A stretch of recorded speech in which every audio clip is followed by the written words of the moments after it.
What challenges arise expressing identity in a second language? Imagine trying to share a story from your culture, but your words don't quite capture the feeling or meaning. That's one of the main issues when expressing identity in a second language.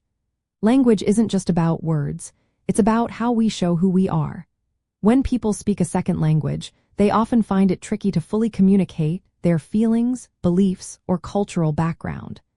This can make their sense of self feel incomplete or not quite right. One big challenge is not having enough vocabulary or grammar skills. If someone is still learning a language, they might struggle to say what they really mean. For example, they might want to share a tradition or value, but lack the words to do so clearly. This can make their identity seem less visible or misunderstood. They might feel like they are not showing their true self because of language limits. Social power also plays a role. In many situations, second language speakers are seen as having less social power than native speakers. This can make them hesitant to speak freely or share opinions that are important to their identity.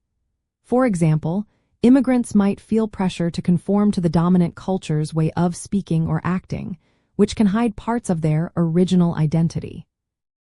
Accent and pronunciation are another hurdle. A person's accent can mark them as different or outsider.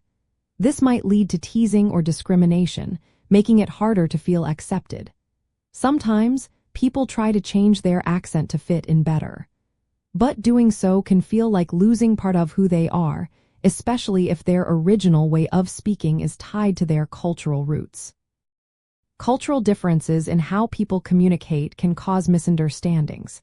Every culture has its own way of expressing politeness, humor, or emotion.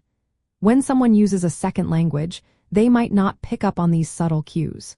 For example, what's considered polite in one culture might seem rude in another. This can lead to feelings of alienation or being misunderstood. Finally, identity in a second language is always changing. As people become more fluent, they might adopt new customs or ways of thinking. They might develop a hybrid identity that mixes parts of their original culture with new influences. This process can be exciting but also confusing, as they figure out where they fit in both worlds. In everyday life, these challenges show up in schools, workplaces, and social groups. Teachers and leaders can help by creating environments that value different ways of expressing oneself. Recognizing these challenges helps us understand why some people might feel unsure about how to show who they are in a second language. It's all about supporting genuine expression and respecting the rich diversity of identities.